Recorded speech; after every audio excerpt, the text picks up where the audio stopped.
Meal prep, eh? For one person only? What if I want to prep for my whole family? Blah, blah, blah.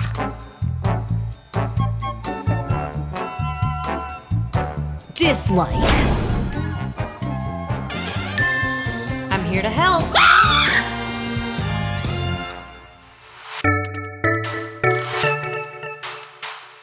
My munchies, I'm Alyssia. If you're new, welcome to the channel. I am so excited to share this episode because there have been so many requests, and it makes sense. Meal prep is great to help stay on track, but a lot of people still have to cook for more than just themselves. So how can that be done? It's hard to please everyone, everyone's lifestyle and schedules are different, so I'm gonna give you some tips and ideas that you can take and make your own when prepping for a family by sharing this meal prep for four that I designed. I don't have kids, but I do have a few people in my household, and I'm still gonna keep this kid and adult friendly. For breakfast, I'm prepping overnight oats for the week. Now, the best way I found to make overnight oats in advance is to store them dry on their own without any liquid. If I were just prepping for one person, I'd prep individual jars. But since I've got 20 breakfasts for the week, 4 people and 5 weekdays, it isn't really feasible for me to store them all individually. Instead, I'm storing in bulk. In a large container, I'm mixing oats, sliced almonds, raisins, coconut sugar, chia seeds, cinnamon, and salt. I'm giving that a mix. It's easiest to just shake the whole thing, and it's ready to go in a large storage container to keep for the week. No messy dishes. You can of course adjust the add-ins to your family's preferences. For instance, you could have a kids and an adults container if you prefer different ingredients. The tough work is now done. The night before, all I have to do is scoop out some of the oats from the large bulk bin into a small jar, add milk, stir, and refrigerate. It's much easier to scoop the pre-made mix than to measure everything out each night. In the morning, it's ready to go. You can add your favorite toppings and enjoy. For lunch, I'm sharing a really nifty hack: freezer sandwiches. Sandwiches are also great because you can adjust for everyone's preferences, and you can switch them up throughout the week so you don't get bored with the same combos every day. Some fillings freeze well and some don't. I'm gonna give you 3 combos to get started with and share some tips to help, but I do encourage you to get creative and make your favorite sandwiches. First up, an ABJ. I've got some good old whole wheat bread set out assembly line style, but I know one person in my family prefers sandwich thins, so no problem. Have fun with different types of breads. Ezekiel works great, and even pita and tortillas can work just fine to switch up the style and flavor. I'm gonna spread almond butter on one side in a nice thick layer. On the other side, I'm adding a really thin layer of nut butter. This is gonna act like a raincoat of sorts to keep the jelly from seeping through the bread when we freeze and thaw the sandwich. Then we can dollop on our jelly, spread, and assemble. Add to a labeled zip top freezer bag. Make sure to get all the air out so there aren't any gaps, or else you allow room for freezer burn. To store, place them all in a larger freezer safe bag, or just back into the sandwich bag liner. Clever, eh? Then you can freeze for up to 3 months. Simply thaw out the sandwich the night before in the fridge, or you can even go straight from the freezer to the lunchbox the morning of. Next up, turkey and cheese. I am using different varieties for different people. Meat and cheese freeze well, but low-fat cheese doesn't tend to hold up as well, so go for full-fat varieties if you're gonna freeze. The key here is to place your condiments on the inside of your filling ingredients. I'm spreading hummus on my cheese and mustard on my turkey. I can then sandwich those together in the middle so the condiments aren't touching the bread. Again, this will help keep it from getting soggy. Package up as you did before. Now, I personally like some veggies on my turkey and cheese sandwich, but since they don't freeze well, I can simply add a little sandwich kit to my lunchbox that I can then add the day of. It's got some sliced tomato and cucumber to give my sandwich a little more flavor, nutrition, and volume. The last one I'm gonna show is a tuna salad sandwich. First, we need to prep the tuna salad. We've got canned tuna, dried onions, relish, and now traditionally you see mayo in tuna salad, but oil doesn't freeze so well. I use Greek yogurt in tuna salad all the time for a nutritional boost, but that doesn't freeze well either. Hummus, however, is a great creamy substitute that will freeze. I'm also adding in some cracked black pepper. Depending on the salt levels of your other ingredients, you may also want to add salt. Adjust to your preferences. To keep the bread from getting soggy this time, I'm using thinly sliced cheese on either side of the bread and then sandwiching the tuna salad in the middle. freeze it up.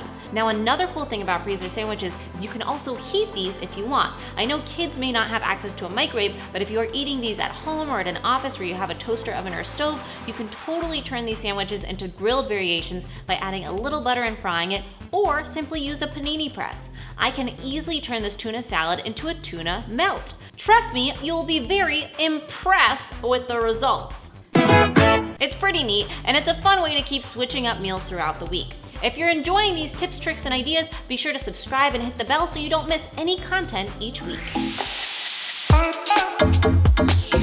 For lunch, I'm also prepping some snacks, hummus with veggie dippers. I chose bell peppers, celery, carrots, and snap peas, but you can use your family favorites. Again, rather than storing in individual jars or packets, since 20 jars of veggies would be a little bit obnoxious, I am using one of these veggie saver containers, which I will link below to keep the veggies fresh.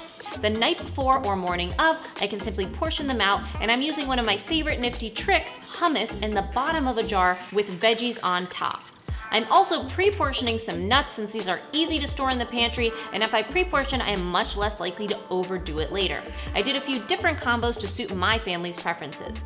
I also have some mixed berries that are ready to pack day of. Not all of the family members like berries, so I've also got clementines and bananas. That lunch was so easy to throw together and everyone gets what they want. For some additional afternoon snacks, I'm boiling up a ton of eggs. Now in my last meal prep episode, I showed my foolproof method, so be sure to check it out if you need help, but you can use any egg boiling method you prefer. And then I am also prepping some air popped popcorn. I love air popping my popcorn because no oil is needed, so it keeps this whole grain snack healthy. I can also season these to my family's taste preferences. I've done a few different flavor combinations.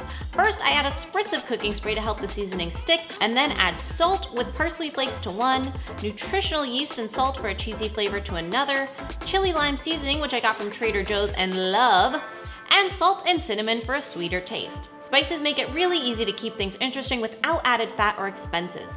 Popcorn will last a week or two once popped, but remember that air-popped popcorn doesn't tend to be as crispy as oil-popped. I've also got bagged apples for anyone who wants them throughout the week as an extra snack.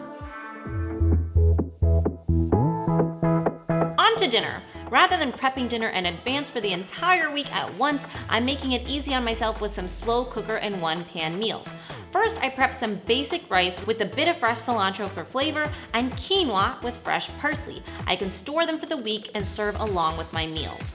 The slow cooker meals are a minimum of 8 servings each, so they'll last me 2 days each for my family, and they're freezer friendly, so they can be stored for a few months too. First up, slow cooker chili. To a freezer safe bag, I add chicken, which is completely optional and not necessary if you prefer a vegetarian or vegan dish, onion, black beans, white beans, red kidney beans, diced tomatoes, canned green chilies, minced garlic, paprika, chili powder, cumin, oregano, and salt and pep. Seal it up and freeze. Or if you're gonna use it the next day, you can refrigerate. Thaw it out in the fridge the night before you're ready to use it, and then all you have to do is add it into the slow cooker along with frozen corn and frozen bell peppers to make my chopping life easier. Let it go all day while you're at work, or throw it in when you're back from work for a few hours before dinner. Serve over your parsley quinoa, and I added a dollop of Greek yogurt as sour cream and saved the rest for leftovers for the next night or later in the week. The second slow cooker freezer meal is black bean fajitas, a meal perfect for meatless Mondays, and it's actually vegan too. To my freezer safe bag, I add sliced bell peppers. I chose to slice these because that's how I like them in fajitas, but you could use the pre-cut frozen peppers again to make life easier. Diced tomatoes, canned black beans, sliced onion, chili powder, cumin, paprika, red pepper flakes for a kick or omit if your kids aren't into heat, and salt and pep. You could of course also add chicken or beef if you prefer to have the extra protein. Same as before, freeze and thaw out the night before using. Cook in the slow cooker all day or just for a few hours and serve with tortillas, toppings, and your cilantro rice for a fun fajita dinner. You could also just serve this as a salad over greens or as a rice bowl. There are a lot of options to keep it versatile for your family. Thumbs up if you want more freezer slow cooker meals. Okay, the last dinner is a one-pan sheet dinner. For this meal, you could make the sheet pan dinner and then store it for the week, Or you could prep the items you need and store them and then quickly bake it up before dinner. It's up to you. I used store-bought pre-cut butternut squash and Brussels sprouts to make my life easier. Either way, you're gonna line a baking sheet with parchment and add butternut squash, Brussels sprouts, or whatever vegetables your family prefers, and chicken breast. I used 2 sheet pans because one wouldn't fit 4 servings worth, but I can still throw it all in the oven together. I add olive oil to the vegetables and season with salt and pepper. I also added some chili powder to the squash and then tossed a coat. For the chicken, I simply brushed with a low-sugar barbecue sauce. Bake in an oven preheated to 425 degrees Fahrenheit for about 25 to 30 minutes until the chicken is cooked through to 165 degrees Fahrenheit and the veggies are roasted. This is an easy way to get 4 meals in one oven at one time. And that is my family meal prep for the week. Remember, your possibilities are really endless. Yes, meal prepping requires planning, especially when it's for a family, but if you take a few minutes to plan, you'll save hours throughout the week and set yourself up for success. And it is possible to be accommodating to different family preferences with a little bit of effort just by prepping the basics. I also have a meal prep ebook that is designed to help with efficient and effective meal planning. If you use the code FAMILY at checkout, you can get 10% off any ebook or package this week only. Also, on Monday, I shared 3 other sheet pan dinners. If you want to see more of those, you can check it out. If you found this video helpful, please share it. Thanks for liking, commenting, and subscribing. I will see you next week for a brand new episode. And remember, it's all a matter of mind over munch.